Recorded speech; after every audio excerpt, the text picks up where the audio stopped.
মাত্র দুটি শব্দই আপনার জীবনের সকল কষ্ট দুঃখ দূর হয়ে যাবে। এই কলিযুগে এই দুটি শব্দই হবে আপনার একমাত্র সারথি। যারা নিত্য এই দুটি শব্দ মুখে উচ্চারণ করে সে সকল ব্যক্তি মহাফল লাভ করবে এই কলিযুগে।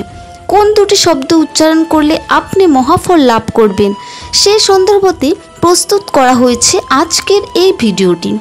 একটি গ্রামে একটি আশ্রমে ভাগবত পাঠের বাক্য অনুষ্ঠান হচ্ছিল।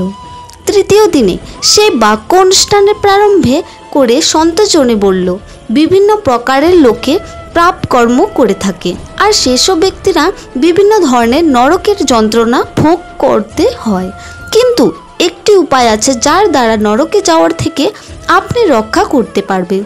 যে কেউ যদি একবার শুদ্ধ মনে রাধা নাম উচ্চারণ করে, কৃষ্ণ নাম উচ্চারণ করে, সে সকল ব্যক্তি নরকে যাওয়ার থেকে রক্ষা করবে। সে সময় একজন ব্যক্তি যে ভাগবতের রস নিচ্ছিল, তিনি সেই সৎসঙ্গ কার্যসূচি শেষ হওয়ার পরে সন্তজনের স্বর্ণতে এসে পড়ল। সন্তজনের সামনে এসে সে কাঁদতে লাগলো।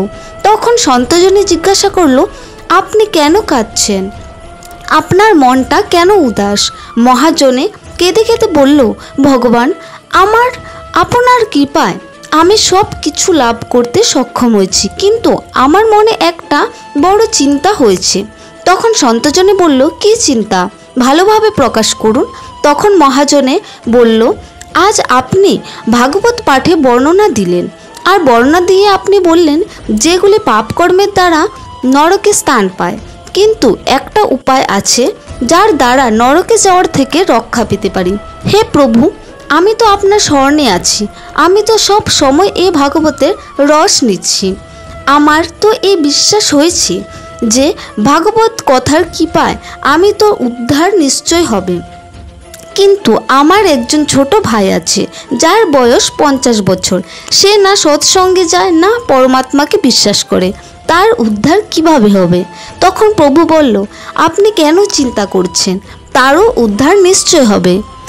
বন্ধুরা, আজ এ পর্যন্তই। পরের ভিডিও পেতে চ্যানেলকে সাবস্ক্রাইব করে পাশের বেল আইকনটি অন করে নিন। নমস্কার।